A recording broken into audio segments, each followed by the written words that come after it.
conferencia pasada empezamos a cubrir este tema sobre México. Creo que la mayor parte de las conferencias anteriores habían tratado sobre problemas de otras partes del mundo, básicamente de Islam, las dos últimas.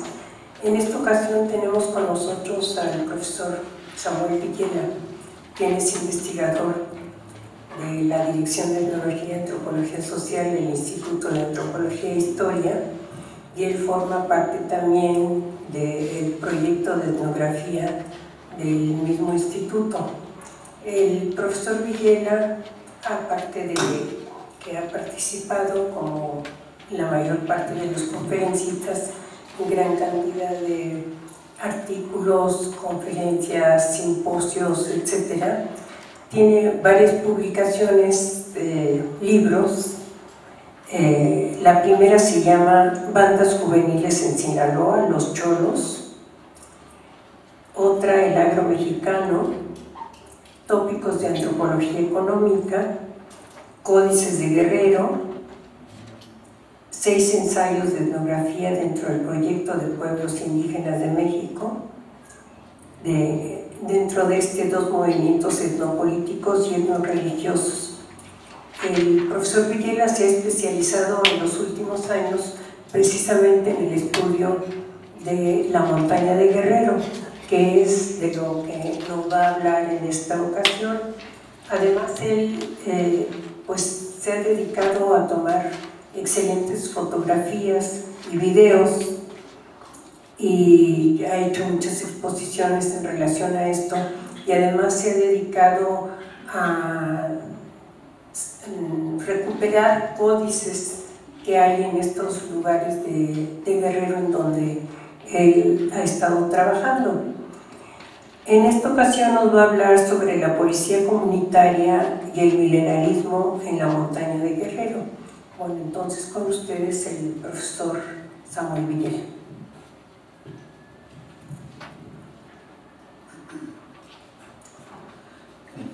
Buenas tardes, agradeciendo su presencia. Quiero agradecer nuevamente a la doctora Yolo González por hacerme partícipe de estos ciclos del hombre y lo sagrado. Esperemos que no sea la última vez. Bien, como ya señalaba la doctora González, he venido desarrollando investigación etnográfica en la llamada también Mixtecanahua Tlapaneca, que es la principal región indígena de Guerrero. Hasta unos 15 años, que fue cuando empecé a meterme de lleno en esta región, la región era una de las regiones indígenas menos estudiadas del país. Había un par de monografías de extranjeros y un estudio sociodemográfico que permitió la creación de los centros coordinadores de Bini en la ciudad de Tlapechuilapa. Y de ahí en fuera, pues algunos artículos por ahí dispersos de autores muy notables como Roberto Bailaner y más. Bueno, algunos. Había una obra clásica que fue editada en los 30 de 1938 con un trabajo de campo, una estancia que hizo el geógrafo y antropólogo alemán Leonhard Schulte-Jena, pero salvo eso, pues era la poca investigación que se había hecho en la región. Afortunadamente, a partir de la creación del Seminario de Estudios sobre Guerrero en la Coordinación Nacional de Antropología, estas investigaciones se han venido incrementando y ahora tenemos un número bastante decente, digamos, de investigadores, no solo en la región, sino en todo el estado de Guerrero. Pero bueno, ese es otro cuento. Bueno, para este ciclo de conferencias sobre religión y política, pensé que lo más adecuado para presentarles eran dos casos donde la imbricación entre política y religión es muy clara, bueno, en uno más que en otro, que son el movimiento milenarista de Cruz Fandango y la creación de la policía comunitaria en la región de la también llamada Montaña de Guerrero. Ambos pueden ser considerados como movimientos etnopolíticos. Para empezar, bueno, tendríamos que retomo una definición pues, un tanto estándar de lo que sería el milenarismo.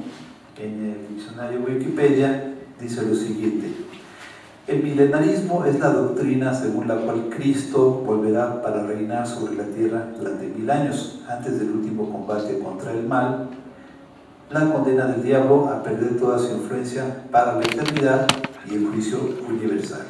Termina la definición.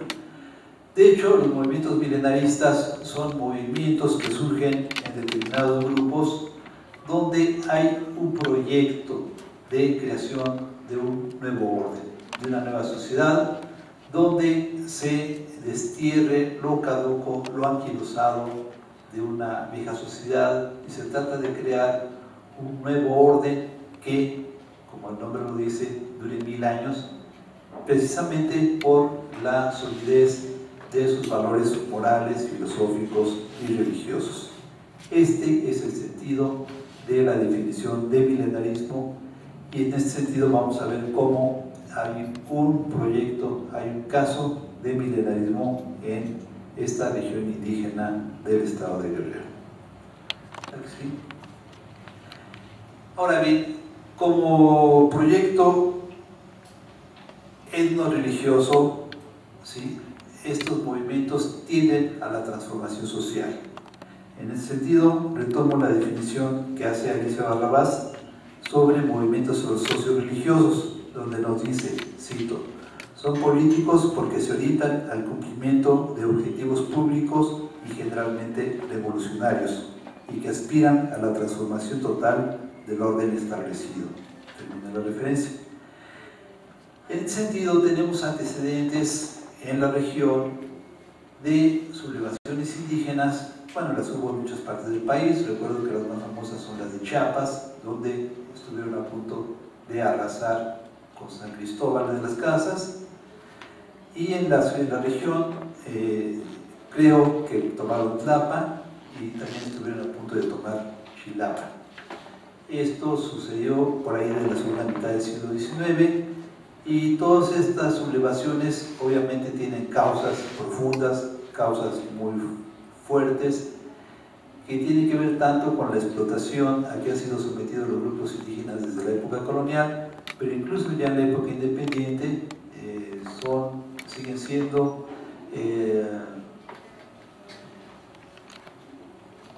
sometidos, y a través de las exacciones de impuestos, a través de las prefecturas políticas, en fin, hay una serie de factores que hacen que haya mucho descontento en estas comunidades, como quedó manifestado en estas rebeliones indígenas del siglo XIX.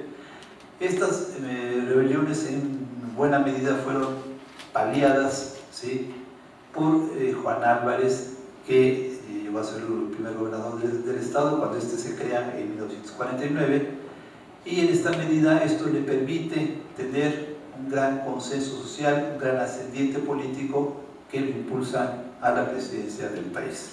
Pero bueno, ese es otro cuento. Entonces les decía que teníamos como antecedentes de estos proyectos de transformación social, ¿sí?, en estos movimientos, estas sublevaciones indígenas del siglo XIX, y a principios del siglo XX en la participación indígena en la revolución, que hasta hace poco estaba muy poco documentada, estaba muy poco investigada. Afortunadamente ya empezamos a tener noticias, datos, estudios sobre la forma en que se dio la participación indígena dentro de la Revolución Mexicana. En este caso tenemos en esta fotografía a la izquierda a Sabas Crispín Galeana, un líder tlapaneco, de origen tlapaneco, de la comunidad de Malinaltepec, una de las principales comunidades tlapanecas de la región, junto con Juan Andreu Almazán. Andreu Almazán fue uno de los caudillos, de los líderes de clase media que encabezan la revolución en Guerrero, junto con los Figueroa y otro grupo de personajes pertenecientes a estos sectores medios. Por cierto, Juan Andreu Ormazán tiene una carrera controvertida y finalmente llega a ser candidato a la presidencia de la República, compitiendo con Ávila Camacho, y pierde en un episodio bastante álgido de la historia más o menos reciente de la nación. Bien.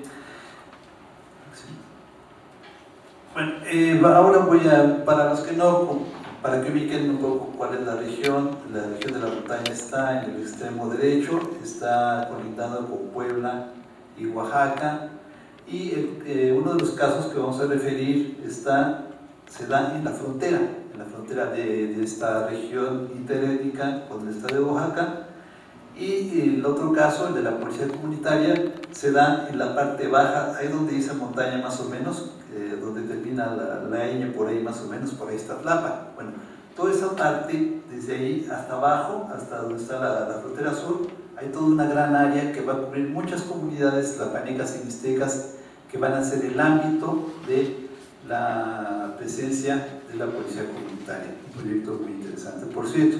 Bueno, ya ubicada espacialmente en los casos a los que me voy a referir, les diré que el movimiento etnopolítico de Cruz Fandango, así se le conoce, como les decía, se da en la frontera entre Oaxaca y la montaña, pertenece al municipio de Alcozauca.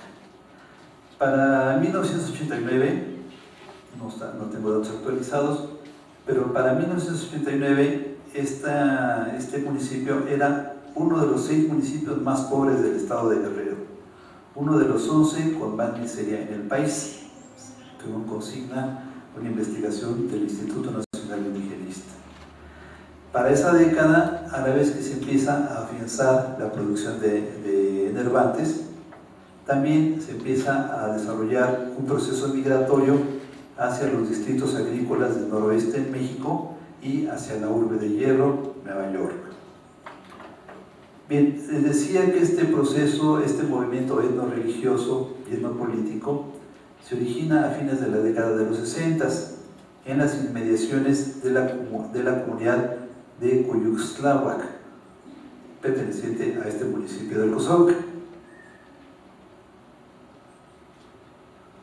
Posteriormente, esta población, que es este lugar que se llamaba antes Cruz Fandango, se va a llamar Pueblo de Dios por razones que les expondré después.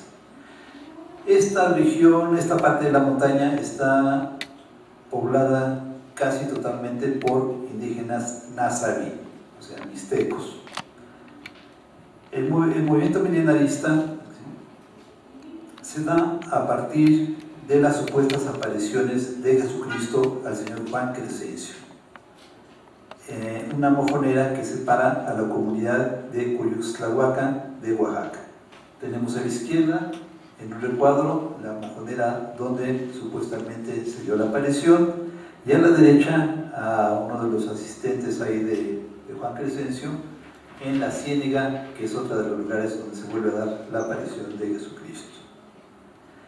El surgimiento de este movimiento etnopolítico y etnoreligioso no puede desligarse de la efervescencia política que se da en la región durante la década de los 70, cuando el Partido Comunista Mexicano logra la Diputación Federal para el profesor Otón Salazar, oriundo de Alcozauca, quien posteriormente en 1987 ganaría la alcaldía en ese municipio, el municipio de Alcozauca, en lo que constituyó el primer triunfo de la izquierda en nuestro país. De alguna manera, este giro a la izquierda de la población montañera se expresa en este movimiento, en el movimiento milenarista al que me voy a referir. Por cierto, en aquella época recuerdo que se empezó a conocer a la región como la Montaña Roja. Recuerdo también una cosa anecdótica. En aquel entonces empezaba yo a incursionar en la región, y me acuerdo que Tlapa, la ciudad que es la ciudad mercado, igual que Tlaxiaco para el entorno mixteca, acá Tlapa es la ciudad mercado para toda la región de la montaña. Me acuerdo que llegué a ver unas cajitas de Olinalá, ahora me repito en haberlas comprado, pero bueno, ahí se hace el Olinalá, seguramente ustedes conocen a Olinalá por su trabajo de lacas. Me acuerdo que llegué a ver unas cajitas de esas perfumadas y junto al labrado tradicional, que es muy interesante también, en el centro tenían una hoz y un martillo. O sea, esto creo que es bastante sintomático, indicativo de la efervescencia política de izquierda que se da en la región. Como les decía, me repito no haber comprado esas cajitas. Bueno. Volviendo al movimiento milenarista, el surgimiento de este movimiento se da en un paraje conocido como la Ciénega, que es el paraje que está al lado derecho. Las ciénegas fueron también lugares sagrados en la cosmovisión mesoamericana. Desde entonces Juan Crescencio pasa a convertirse en una especie de oráculo de la voluntad divina. Por cierto, para realizar la investigación, aparte de la investigación de campo directamente en la comunidad, pudimos acceder a un relato histórico del señor Juan Crescencio, elaborado por el señor Ricardo García Galindo, de la misma comunidad. El relato se llama Relato histórico del señor Juan Crescencio Reyes, cuando descubrió con sus propias vistas a nuestro Señor Jesucristo en este lugar denominado en aquellos tiempos Lindero Fandango, pueblo de Dios, municipio del Cosauca, mecanoscrito de abril de 2001. ¿Bien? Bueno, les decía que a partir de estas supuestas apariciones, Juan Crescencio pasa a convertirse en el profeta, pasa a convertirse en el enviado de Dios que trae la nueva palabra para la creación de una nueva sociedad. A partir de esa manifestación teofánica, o sea, de la manifestación de la deidad, el territorio donde se construirá la nueva Jerusalén es sacralizado y aparecen marcas de lo sagrado en las cruces aparecidas. Aquí vemos detrás del enrejado estas cruces aparecidas que consistían en líquenes que empiezan a aparecer naturalmente en algunas formaciones rocosas, pero con forma cruciforme. Para ello la gente empieza a ver en ello nuevas manifestaciones teofánicas de lo sagrado, por lo cual son recogidas y son trasplantadas a cruces de cemento que van a ser ubicadas en adoratorios y en altares en algunas partes del territorio de la nueva población.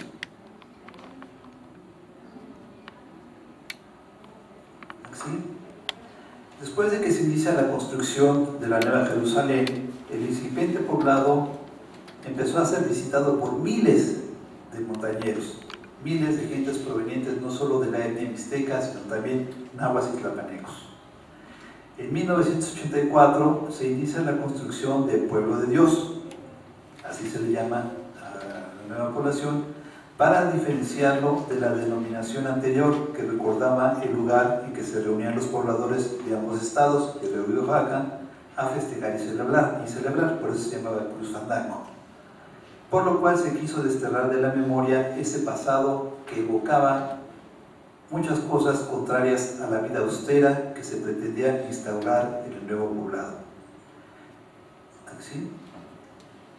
Ahí tenemos otras imágenes de toda esta romería, de estas peregrinaciones que convirtieron a este lugar en un centro muy importante de culto. Y bueno, les decía que esto se da en la década de los 80, cuando hay esta efervescencia que se viene gestando desde los 70s, y en los 80s, bueno, es el gran boom, es cuando se gana la alcaldía de Alcozauca. Y bueno, hay gentes que ven con suspicacia este movimiento milenarista, no solo la gente de la iglesia oficial, sino también gente de la región y obviamente de gente de partidos contrarios al entonces PSUV, que ven con suspicacia el surgimiento de este movimiento milenarista.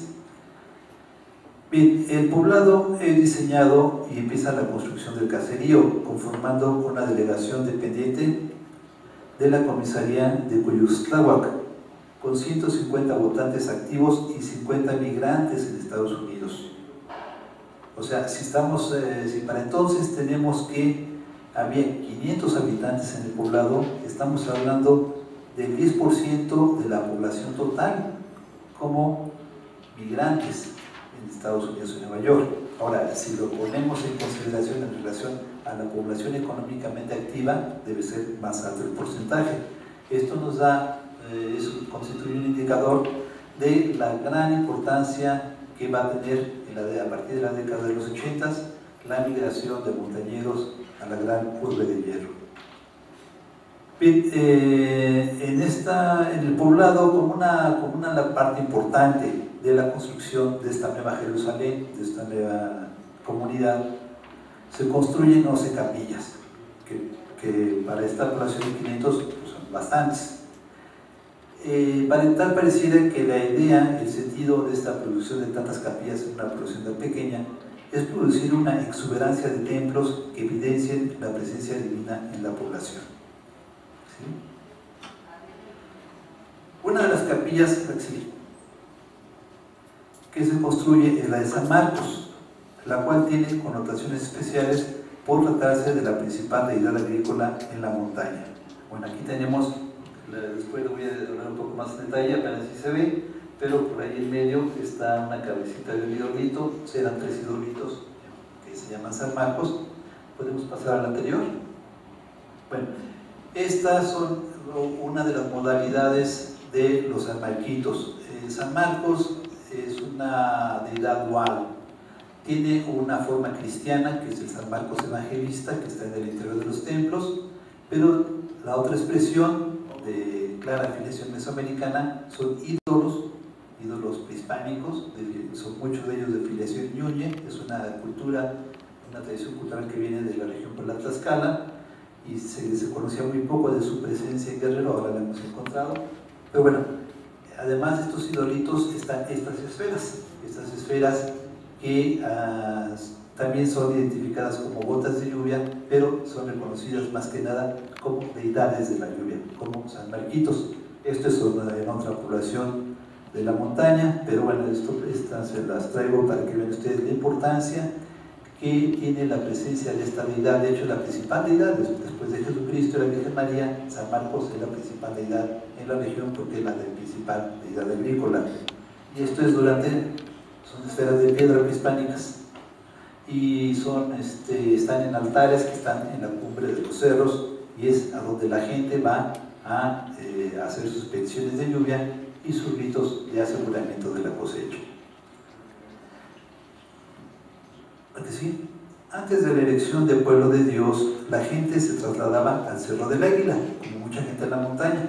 Se van no solo en las peticiones de lluvia y los rituales de aseguramiento, sino a principio de año. Este dato va a ser importante porque lo voy a retomar cuando hablemos de la policía comunitaria. Entonces la gente va a los cerros, en la cumbre de los cerros están las cruces de los cerros, y ahí es donde están los ídolos, están los San Marcos, y es ahí donde se hace la petición.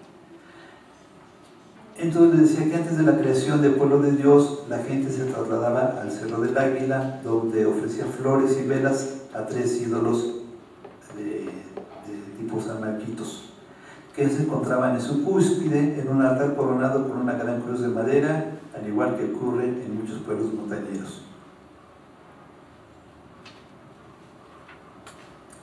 A raíz de las revelaciones de Juan Crescencio, este comunica a su pueblo que es voluntad divina ya no realizar rituales en el cerro, sino que se le construirá una capilla a San Marcos en el pueblo para rendirle culto ahí.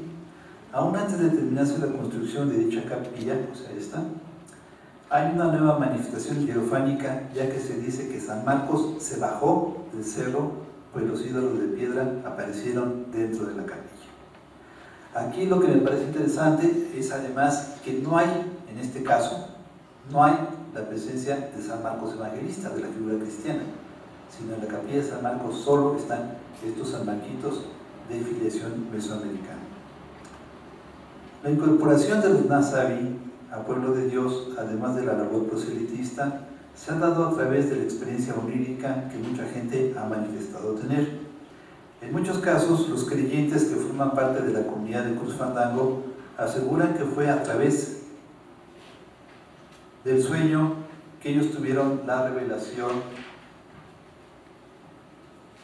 que Dios les comunicó mediante alguna imagen católica, por ejemplo la Virgen de Guadalupe, para que fueran a vivir a dicho pueblo y formar parte de su reino y de su pueblo santo. El señor don Pablo Gracida, en un testimonio recogido por uno de mis ayudantes en el año de 2003, oriundo de la Mixteca oaxaqueña, o sea, no de la Mixteca guerrerense, sino de la Mixteca oaxaqueña, nos ilustra al respecto. Voy a citar: me encontraba como peón en una plantación de Sinaloa. Hay muchos migrantes a los campos agrícolas de Sinaloa y de Cuautla y de Zúcar de Matamoros. Bueno, estaba en una plantación de Sinaloa cuando tenía 23 años. Fue la primera vez que la Virgen me habló. Me dijo que yo debía ir a Guerrero, que allá encontraría mi destino.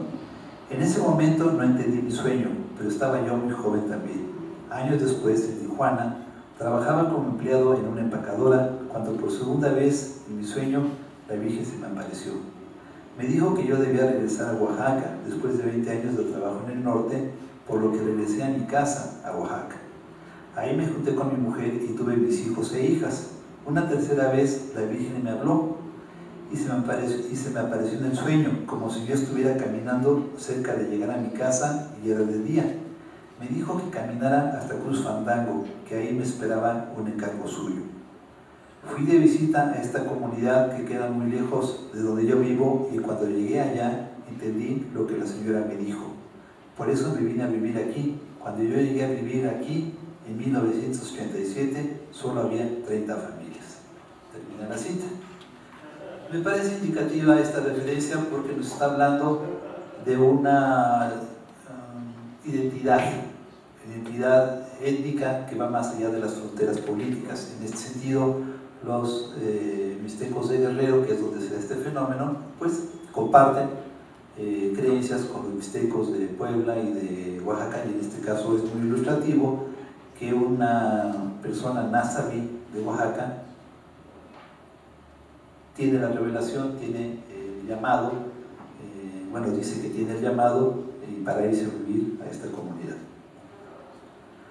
Otro de los aspectos interesantes a mencionar es que en la construcción de las capillas hay innovaciones en cuanto a la distribución del espacio, ya que entre el altar principal y la puerta de entrada, dicho espacio se encuentra disminuido, pues del altar a la puerta el espacio se ha aumentado por decisión de la comunidad, porque ellos creen, siguiendo también un mensaje dado por Juan Crescencio, que los santos no desean que la gente del pueblo que viene recién de pecar los toque, ensuciando no solo su ropa, sino su espíritu. Bueno, aquí en las iglesias de la región, al igual que en muchas partes del país, bueno, la gente tiene los santos más cercanos y bueno, la gente a veces pasa el altar, los toca, los soba, porque hay la creencia de que hay un contacto ahí con lo sagrado, y en esa medida hay un acercamiento, hay una proximidad, una interiorización de lo sagrado. Aquí no, aquí hay una distancia, se impone una distancia por el mandato del profeta, de Juan Crescencio, de que se debe de evitar este contacto físico con las imágenes de los santos, y por ello se extiende el espacio del altar hasta reducir a una mínima expresión el lugar donde van a estar los fieles. Por lo que el área entre la puerta de entrada y el barandal que separa la feligresía del altar es muy reducida, permitiendo el espacio suficiente para que no más de 20 personas, que son siempre las que asisten al servicio diario, puedan estar de pie o de rodillas. La indumentaria a la hora de los servicios religiosos es el blanco. Los servicios religiosos los realizan a las 4 de la mañana, a las 12 y a las 5 de la tarde. Cuentan con un libro de rezos donde acumularon los cantos y las oraciones que ahora forman parte de su catecismo.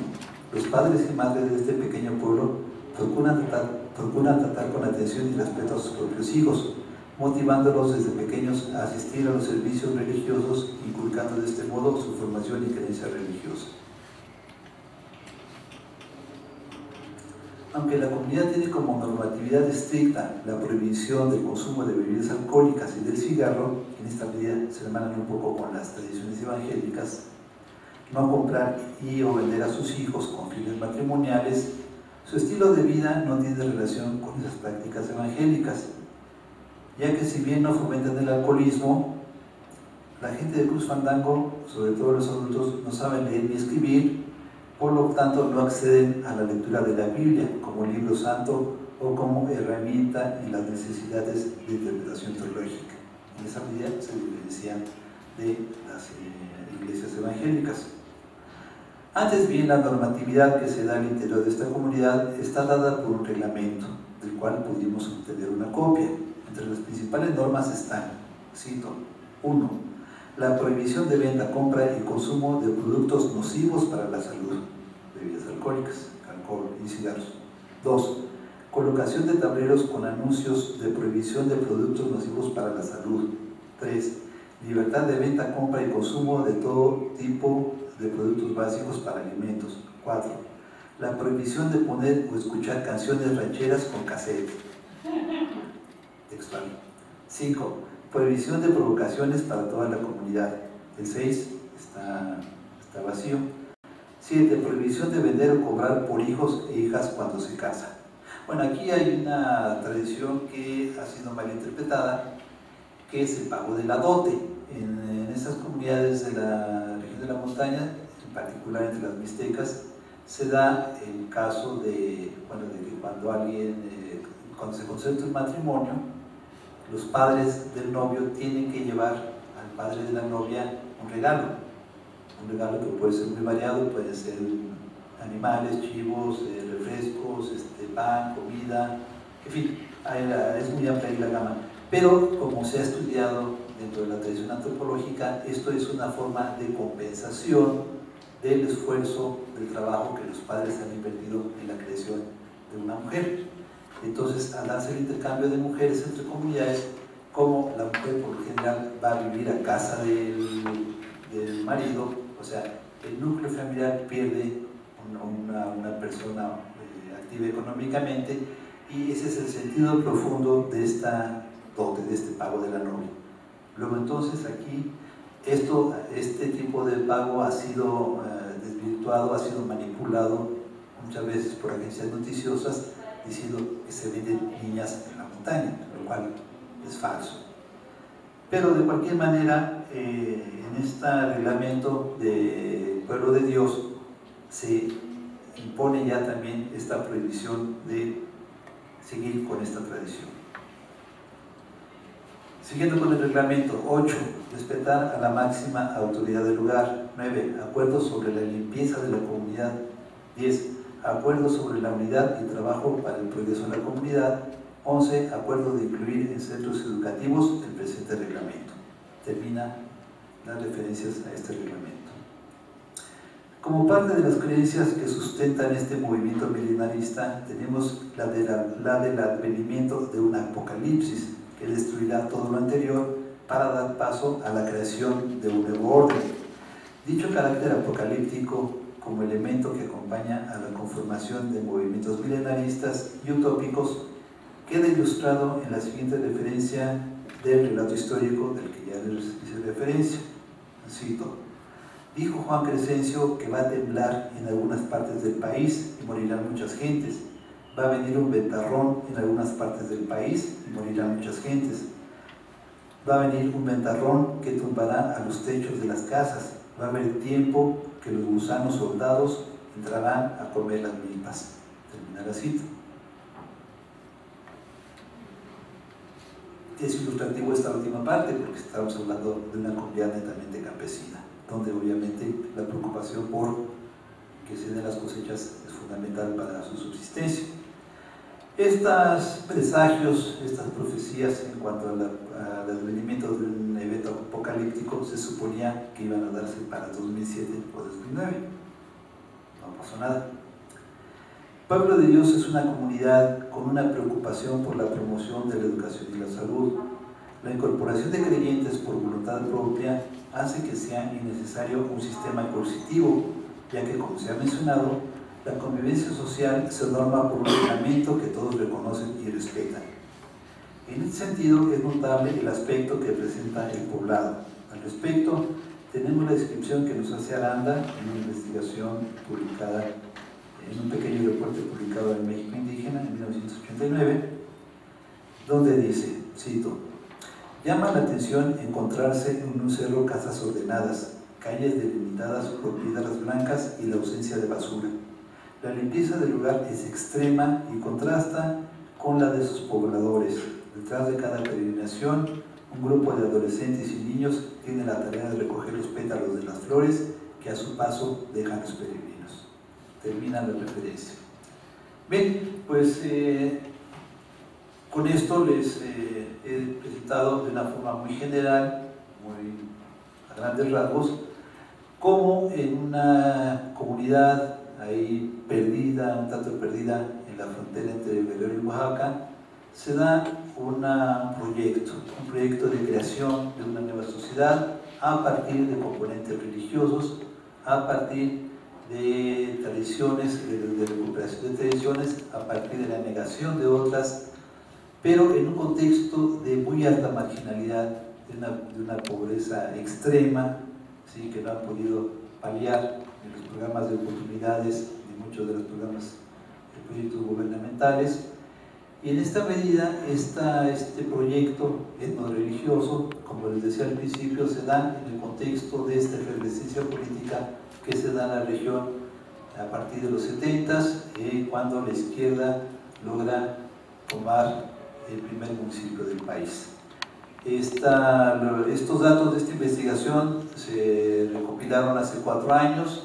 Desafortunadamente no he podido regresar a esta comunidad. Sería interesante hacer un seguimiento de cómo continúa este proyecto de nueva sociedad. Tengo entendido que sigue, aunque ya no con tanta efervescencia como lo tuvo en los 80s, en que había miles de gentes que iban a este lugar ante la convocatoria que despertó el lugar.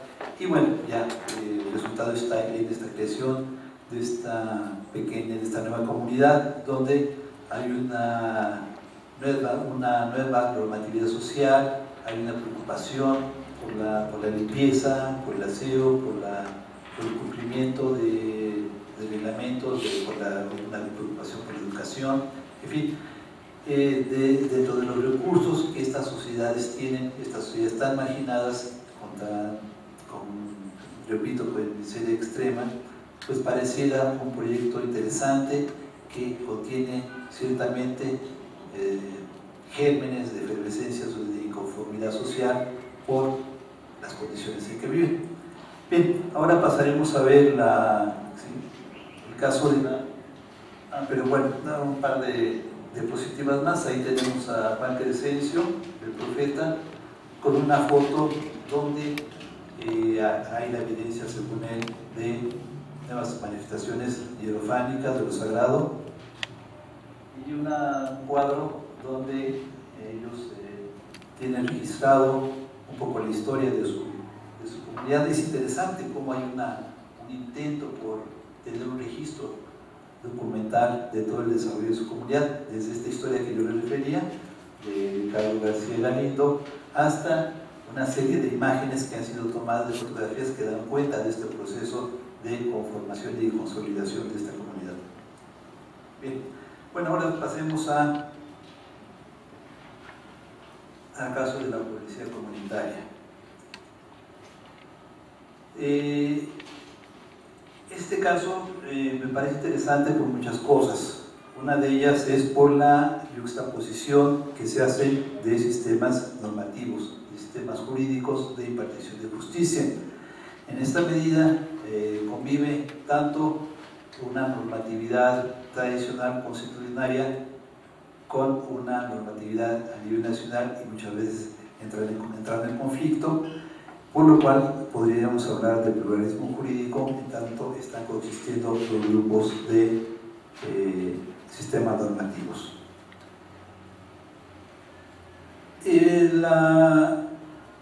¿Qué pasa? ¿Por qué se crea la policía comunitaria? Bueno, estamos en el país hoy día viviendo una situación de alta incertidumbre, de mucha inseguridad, de un gran incremento de la violencia. Ayer noticieros, daba la noticia de que en Chihuahua, en solo el día de ayer, había habido 33 ejecuciones, 33 muertos, y el índice delictivo, el índice de muertes del país, parece que ya está rebasando a las que ha habido en eventos bélicos muy fuertes. Entonces tenemos una alta situación de violencia y de seguridad en todo el país. Algo parecido pasaba en la región de la montaña. Tengo una referencia de una investigación de Esteban Martínez, también editada por el INI, donde dice lo siguiente: tan solo en la comunidad de Cuanacastitlán, en 2001, el suplente de comisario municipal señaló que de 1990 a 1995 se cometieron dentro y en los caminos de acceso 55 asesinatos, muchos de ellos relacionados con jóvenes de la localidad que poseían armas de grueso calibre procedentes del narcotráfico. Y de 1993 a 1995 fueron asaltadas y despojadas de sus pertenencias 61 personas, incluyendo lugareños, funcionarios públicos y empleados de firmas comerciales, sobre todo maestros, algunas de las cuales fueron golpeadas o violadas. Ahora, recalca el suplente del comisario, estamos tranquilos. Termina la cita. Bueno, tenemos aquí una situación en la cual, obviamente, reflejo de lo que está pasando hoy a nivel nacional, una situación en la cual había mucha impunidad, había altos índices delictivos, obviamente la policía no funcionaba porque estaba coludida o era incapaz de detener esta ola de violencia. Los índices delictivos se daban sobre todo desde la carretera de Tlapa, lo que antes era el Camino del Derecho, que ahora es carretera, que inauguró Fox, que ya está muy deteriorada, que previamente habían inaugurado muchos gobernadores en el papel.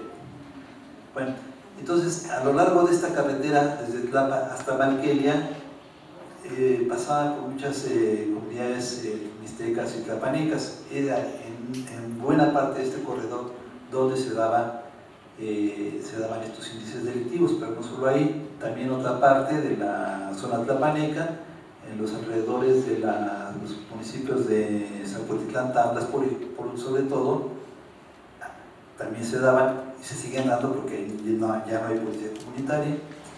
Pero bueno, en todo este corredor era donde se daban los altos índices delictivos. ¿Sí? A ver, no, regresamos. Bueno, hubo un evento para mí un poco circunstancial, ¿sí?, que va a precipitar un poco la conformación de esta policía comunitaria. Según me refería el colega Abel Barrera, que es director de una ONG de defensa de derechos humanos que se llama Tlachinolan, hay un evento muy significativo que permite empezar a entender por qué se da este proceso de la creación de la policía comunitaria. En uno de tantos asaltos a una pasajera, así le llaman a los taxis colectivos, viene ahí un personaje, creo que se llama Bruno. Entonces este señor, el grupo de maleantes bajan a los pasajeros del taxi colectivo, los empiezan a despojar de sus pertenencias.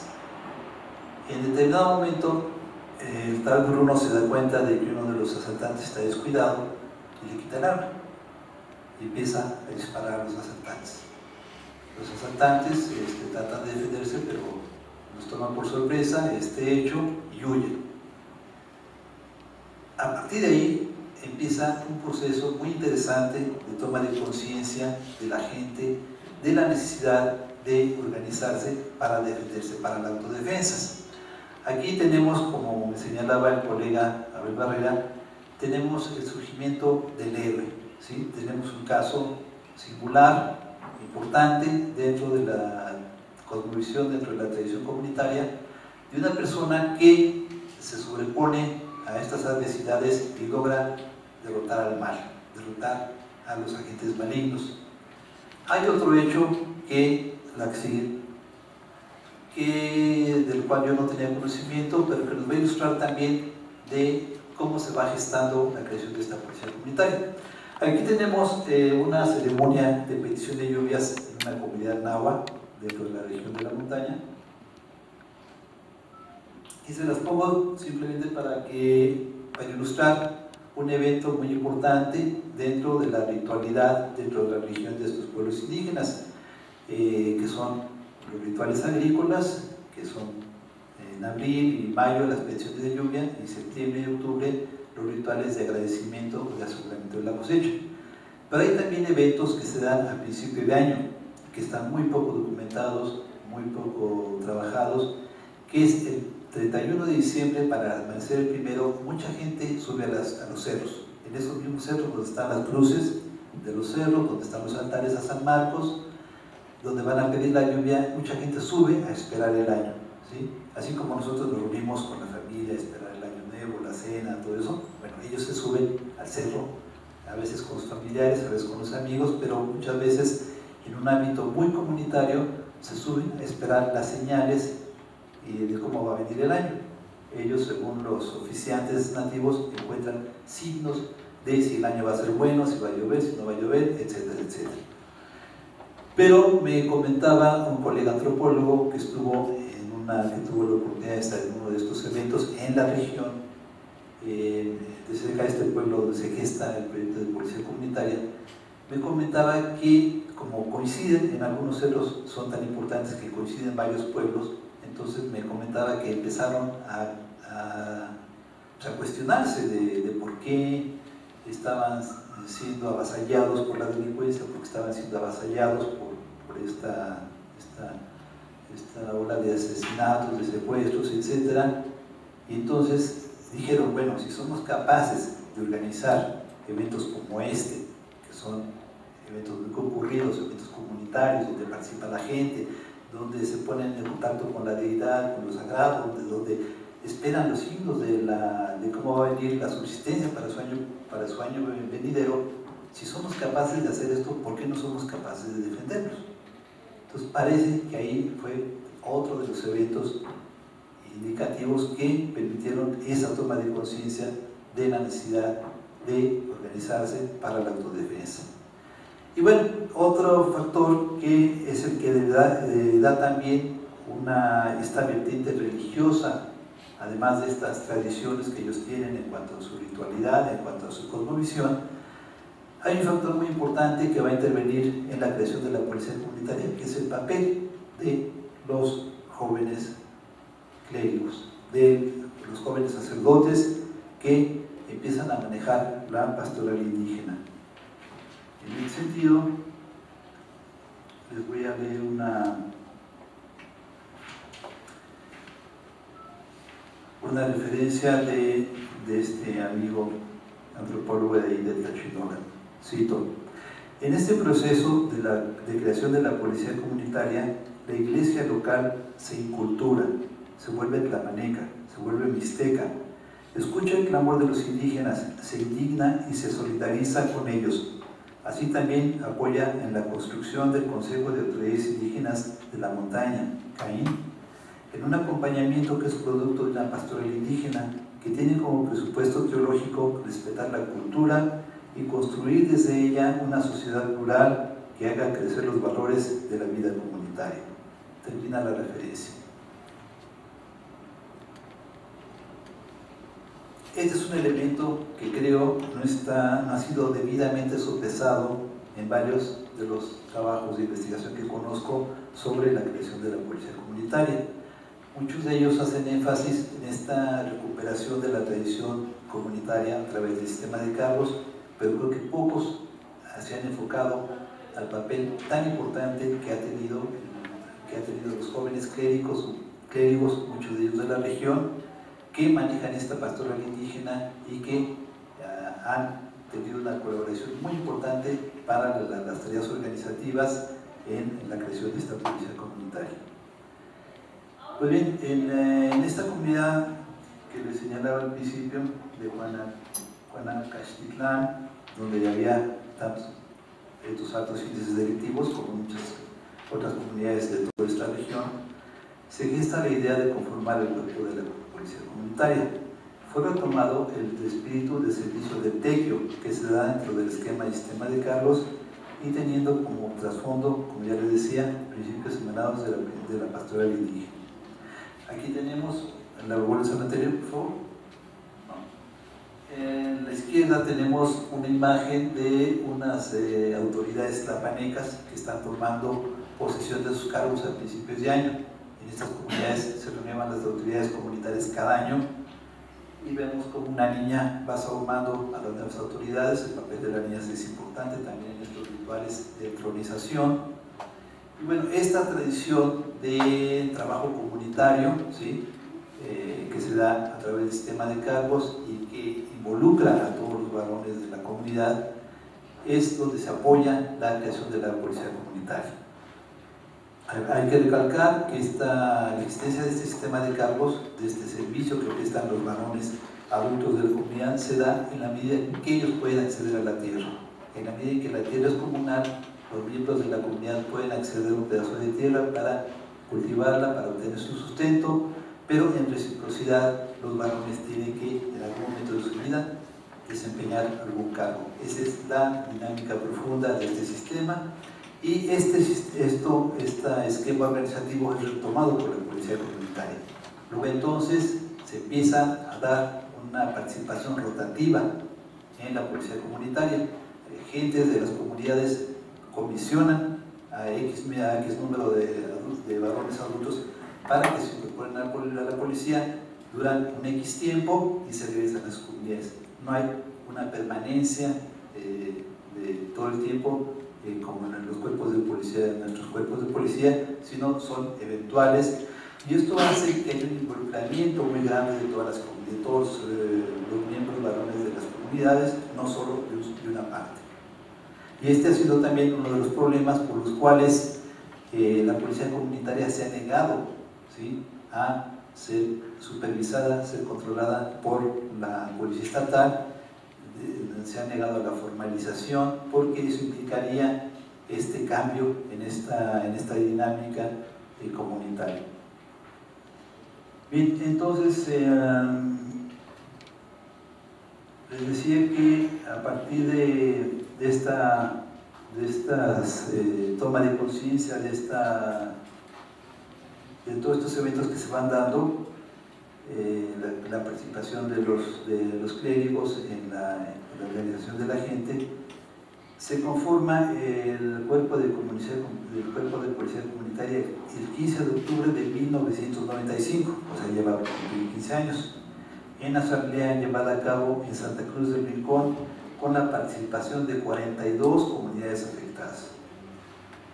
A la par de la participación comunitaria también se encontraba la convergencia de intereses de organizaciones productivas y sociales como la Luz de la Montaña, la Unión Regional Campesina, el Consejo Guerrerense 500 años de resistencia indígena negra y popular, el Consejo Comunitario de Abasto, la Triple S de Café y Maíz, en coordinación con las comunidades donde tiene presencia y con el apoyo de la iglesia local. Estos son datos de la Chinola. La creación de ese cuerpo de seguridad empezó a tener efectos notables. El índice delictivo cayó vertiginosamente. Cito, la policía comunitaria, proyecto de seguridad que sí ha frenado el alto índice de asaltos y de abigeato en un 90%, hecho que las mismas autoridades reconocen. Termina la cita, nuevamente de la Chinola. Este reconocimiento ha tenido sus altibajos. Durante el gobierno de Ángel Aguirre Rivero, este exgobernador hizo entrega de 20 armas y un vehículo para reforzar la labor de dicho cuerpo de seguridad. De hecho, hubo una aceptación tácita por parte de la autoridad gubernamental ante la eficiencia mostrada por la organización comunitaria. El funcionamiento de esta policía no se restringe a la vigilancia, aunque ahí ha mostrado la suficiencia. Abarca también medidas correctivas y de reeducación social de los delincuentes, en contraste con la forma en que se administra la justicia a partir de los organismos nacionales encargados de la impartición de justicia, donde la constante son la corrupción, la impunidad, el contubernio entre malhechores y servidores públicos. Las comunidades indígenas de esta región recurren a sus mecanismos tradicionales y de esa manera buscan oponer un proyecto de ejercicio de la ley y procuración de justicia que tiene diferencias diametralmente opuestas a la forma en que se ejerce la ley dentro de los marcos viciados del aparato judicial mexicano. Pero como les señalaba antes, esta vinculación de este proyecto con el Estado Nacional ha tenido sus altibajos. Hay que reconocer que durante la gestión de este gobernador no ha habido conflictos serios, pero en otros momentos sí los hubo. En el sexenio pasado hubo un hostigamiento muy fuerte y obviamente a través del ejército, que ha culminado que culminó en estas gestiones gubernamentales a que la policía entregara las armas bajo una supuesta ilegalidad en cuanto a su uso y posesión. Tengo una cita nuevamente de Tlachinola. A mediados del año 2000 empezaron a sufrir hostigamientos y represalias, como en el caso del desarme de Pueblo Hidalgo, el 26 de marzo de 2000, hecho por tropas del ejército al mando del comandante del 49 Batallón de Infantería, desarme causado por la detención y encarcelamiento que la policía comunitaria hizo a Emiliano González Navarrete el 20 de marzo de 2000. Termina la cita. También en relación a estos gobiernos gubernamentales, tenemos que ha habido intentos desde el gobierno estatal, como ya les refería, por formalizar la existencia de esta policía, aun cuando se reconoce que es un modelo, digamos, eficiente para conjurar este problema de la inseguridad, de la delincuencia, pues no se ha podido, no ha querido enmarcarla dentro de la legalidad institucional, pero ha habido problemas ahí muy de fondo, ¿sí? que ya le refería, esta imposibilidad de las comunidades de aceptar que esta policía se institucionalice y pueda recibir un sueldo y pueda estar de planta, todo eso. No, va contra el principio de la rotación y de la participación de los miembros de las comunidades como techo, así como trabajo obligatorio desde comisionados por sus propias comunidades.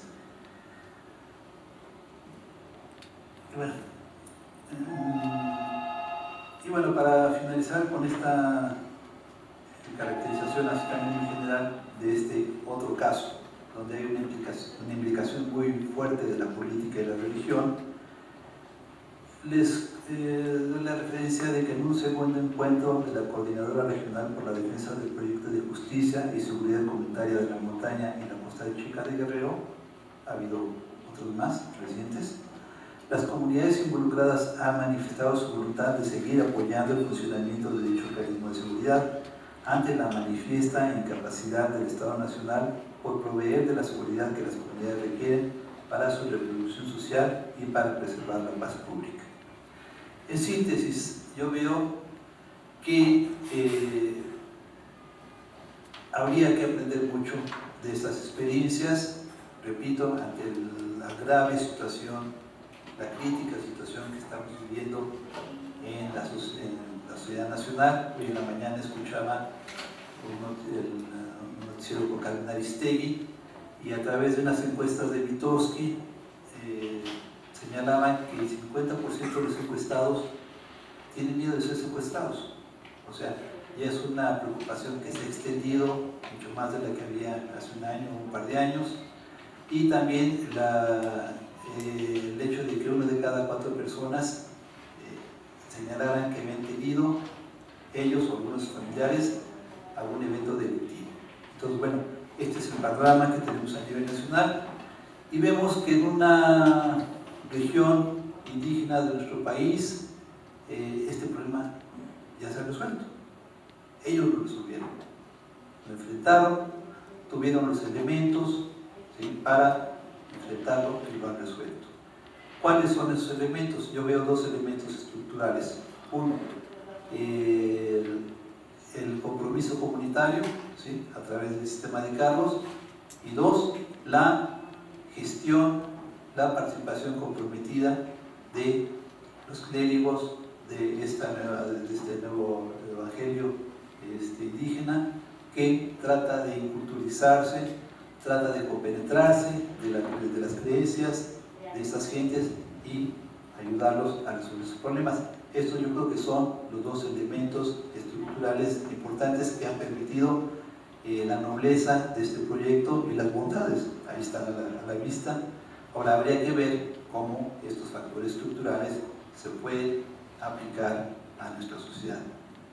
Está un poco difícil, pero bueno, pues se los dejo como reflexión. Y ojalá que este tipo desgraciadamente no han trascendido mucho, no han trascendido más que a nivel de este tipo de foros, a través de publicaciones un tanto especializadas, pero sería interesante poder ver cómo en estas nuevas medidas que se quieren o que se tratan de desarrollar para enfrentar a la violencia creciente en nuestro país, pues sería interesante tomar lección de este tipo de eventos. Eso es todo, muchas gracias.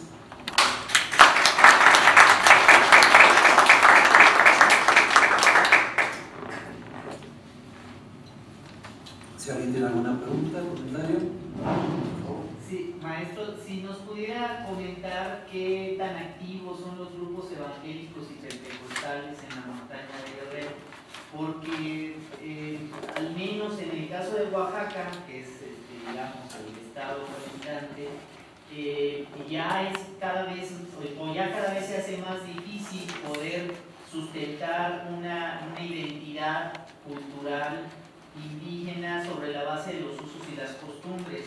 ¿Por qué? Porque ya las festividades religiosas son interpretadas crecientemente como festividades y digamos, tradiciones específicamente católicas, ¿no?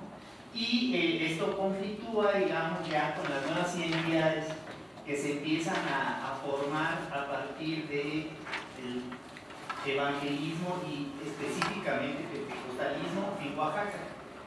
Entonces no sé si usted tiene datos sobre si existen estos grupos allí y cómo se interrelacionan, digamos, con el caso de la policía comunitaria, que está, digamos, montada sobre los usos y costumbres, el tequio, señaladamente. No, pues el tequio ya causa problemas en las comunidades indígenas oaxaqueñas. ¿Por qué? Porque los indígenas que se han evangelizado, entonces dicen, me están obligando a participar de una religión con la que ya no comparto, ¿no? Entonces se están moviendo las cosas, digamos, ¿no? Las identidades están en el caso de Oaxaca lo conozco porque allí estuve trabajando, vengo de allá, ¿no? Y pues es un estado altamente pentecostalizado, junto con Veracruz, Tabasco y Chiapas, ¿no? Que Chiapas definitivamente es el estado de la República que tiene mayores grupos evangélicos, ¿no? Entonces, no sé si usted pudiera comentar algo. Sí, mire, estos resultados que les estoy presentando ahora fueron parte de una investigación más amplia que tenía que ver precisamente con esas nuevas alternativas religiosas, y precisamente nos encontramos con que en Guerrero los índices de afiliación a nuevas alternativas religiosas es bajo.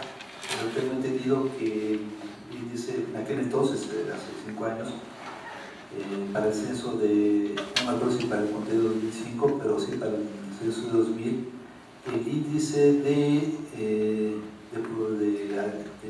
seguidores de estas nuevas sectas, de estas nuevas religiones, era del 4% a nivel nacional, y en Guerrero no pasa del 4%. Entonces, esta fue una de las primeras cosas que nos sorprendieron. Sí hay obviamente, sabemos hay algunos enclaves de evangélicos, pero nos topamos con que no es significativo, o sea, estadísticamente no es significativo porque está por abajo de la media nacional. Entonces, ante este fenómeno nos preguntamos ¿por qué? O sea, ¿por qué nos está dando este fenómeno al igual que en Chiapas o Oaxaca o en X lugar? Y fue ahí que empezamos a encontrar este tipo de situaciones. O sea, un fenómeno como el de la policía comunitaria no podría explicarse quizás si estuvieran dominadas por sectas evangélicas, o a lo mejor sí, no lo sé, pero tengo la impresión de que no, porque están aludiendo precisamente a estos usos y costumbres, a estas tradiciones comunitarias que definitivamente se están desgregando con la presencia, con las creencias, con la ideología de estas religiones evangélicas. Entonces, esto nos hace entender que estamos en un contexto diferente, en un contexto en que estas tradiciones siguen fuertes, siguen sólidas, por X o Y. Nos trataremos de explicar por qué, pero yo sé que ahí están, siguen sólidas, y esto ha permitido tanto la resistencia a la incursión de nuevas ideologías religiosas, como la implementación para proyectos de defensa de las comunidades como es de la policía comunitaria. Entonces yo creo que esta fortaleza, esta bondad de estos proyectos se explica precisamente a partir de esa resistencia que la gente tiene hacia la penetración de nuevas creencias y a su vez el emplearlas en su propio beneficio. O sea, en la medida en que están viendo los logros, obviamente las siguen aceptando y las siguen defendiendo. Si no tuvieran esos resultados, ya los hubieran abandonado. Y yo creo que eso se explica mucho el por qué no han podido penetrar, como en otras partes del país, este tipo de nuevas alternativas religiosas. ¿Sí? Maestro, mencionó un grupo étnico de Tlaxcala, que así de pasada lo mencionó, y que no se sabía que existían en Guerrero. Usted dijo, pero no le escuché qué grupo étnico es. Y bueno, eso quisiera, pero quizás retomando la pregunta del compañero, yo creo que hay que tener cuidado el pensar en que los usos y costumbres en las comunidades indígenas se reducen al ámbito religioso.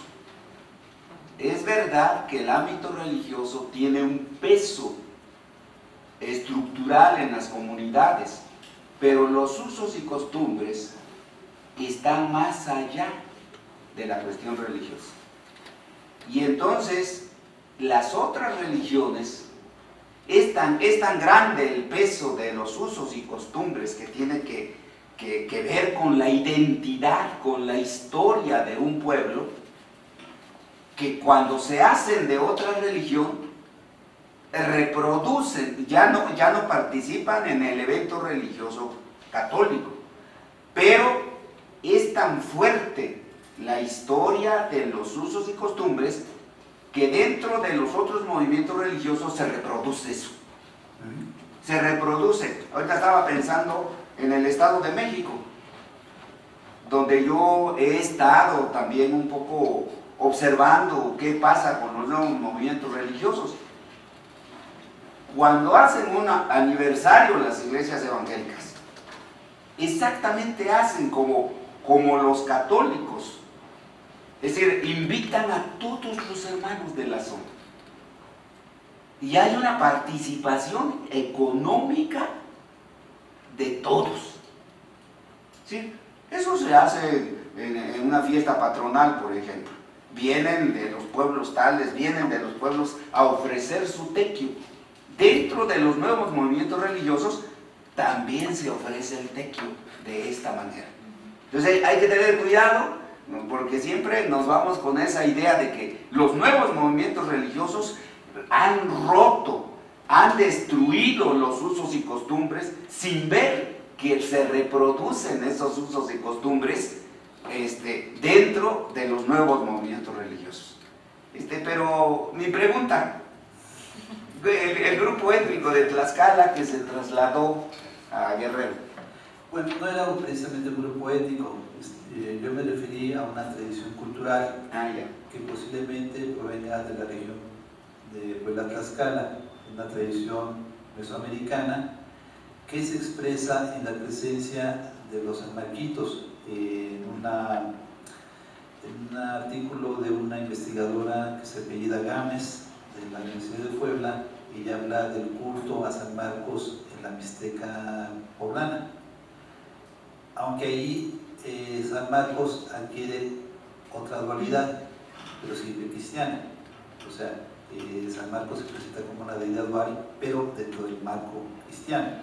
En cambio, aquí en la montaña, esta dualidad se expresa en un componente cristiano y en un componente de filiación mesoamericana.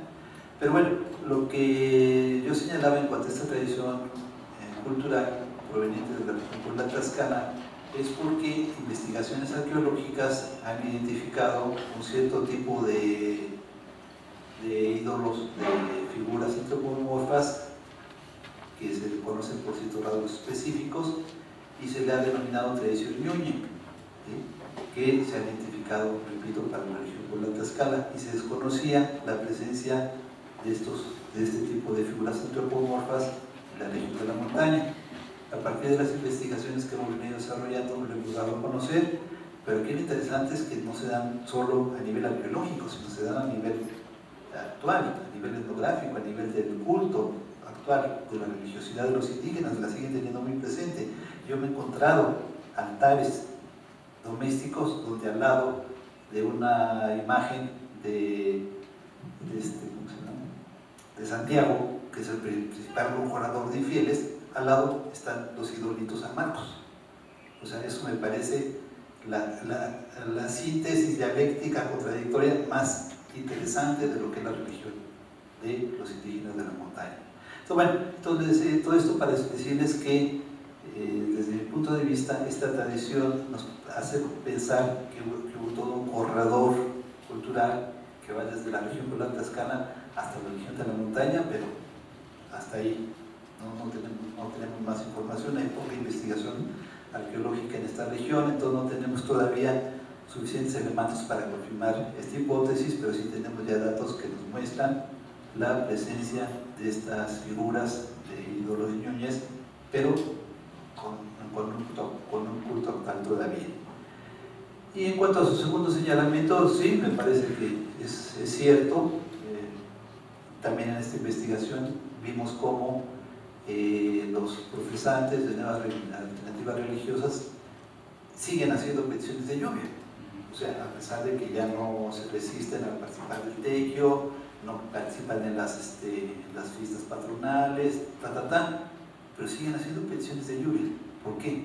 Porque hay un entorno cultural tan arraigado en torno a estas prácticas y además en situaciones de límite, de que si no llueve no comen, pues que tienen que hacer peticiones de lluvias. Entonces es muy cierto lo que dice usted. A pesar de que pueda haber conversiones religiosas, muchos de los elementos de las religiones anteriores quedan ahí, por su fortaleza, porque funcionan, porque les aportan. Entonces hay una implicación ahí muy interesante, pero eso es cierto lo que se dice. Bueno, son varias preguntas. Una en relación al pueblo Pueblo de Dios. ¿Panda? Sí. ¿Cómo llega gente de fuera y se establecen ahí? ¿De quién es la tierra? ¿De dónde apareció el pueblo? ¿O cómo lo fundaron? Y luego también, a propósito de los San Marcos, dijiste que había un templo ahí en donde está precisamente los San Marquitos. ¿Cómo van los sacerdotes católicos? Ahí no se parecen los sacerdotes. Bueno, esa era una. Y la otra, de la policía comunitaria, ¿de dónde sacan las armas? ¿Quién les paga para qué? ¿O qué tipo de armas utilizan? Bueno, vamos por partes. Esta creación de la policía comunitaria obviamente encontró muchas resistencias desde el principio. Para empezar, no hubo reconocimiento de la iglesia en Uruguay. Actualmente la iglesia no lo reconoce. En alguna ocasión llegó a ir algún sacerdote, pero obviamente con la intención de cooptar ese movimiento, de manejarlo. Y obviamente ellos rechazaron al sacerdote y ahora ya no se para por ahí nadie. El del pueblo. El de la cabecera municipal. Pero esto además no es muy extraño. Gran parte de la religiosidad en la montaña es practicada por oficiantes nativos. O sea, la presencia de la Iglesia Católica se da muy focalizada en las cabeceras municipales, con visitas periódicas a las comunidades, pero Esto yo creo que en buena parte también explica esta resistencia cultural que los indígenas han enarbolado a través de su religión, del manejo de su religión, para recrear una religiosidad propia. Entonces esto también se expresa también en este caso, en esta resistencia del proyecto de Pueblo de Dios para evitar la injerencia de la iglesia oficial. Ahora, no te puedo decir bien cómo están los datos de cómo se conforma el poblado. Me supongo que tienen acceso a esta tierra, ¿sí? Quizás la solicitaron, no lo sé bien, pero lo que sí es cierto es que se conforma por 500 personas, y que me imagino que son X número de familias, pero la mayoría de ellos son de etnia mixteca, y como les contaba yo en el relato, muchos de ellos se creen que son llamados, que hay un llamado divino para incorporarse a este proyecto. Seguramente otros de los que llegaron como peregrinos, vieron la voluntad del proyecto, se quedaron. Parece que ha habido algunas decepciones, ya no es tan llamativo el proyecto como lo fue en los 80s, pero sigue teniendo un núcleo sólido que permanece, precisamente porque han encontrado una nueva forma de vivir, un tanto diferente de las comunidades vecinas.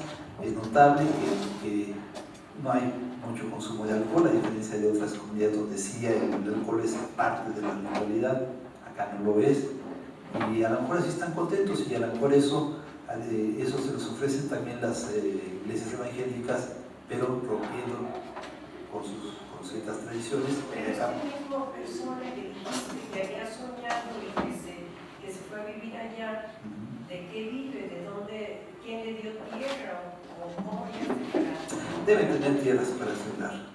De este dato tampoco te lo puedo confirmar, pero bueno, deben tener tierras para sembrar. Me falta eso, lo que lo dices, porque sería importante para completar toda la caracterización de este proyecto, porque sí, efectivamente algo tiene que ver. Ahora, otra cosa que sí mencioné y que es muy importante es que le señalaba que hay 50 migrantes en Nueva York. O sea, esto implica una inyección de recursos muy fuerte, muy importante para la reproducción de las familias, de la comunidad, pero no creo que sea el único. Debe haber también trabajo de la milpa, pero bueno, eso sí me falta por checarlo.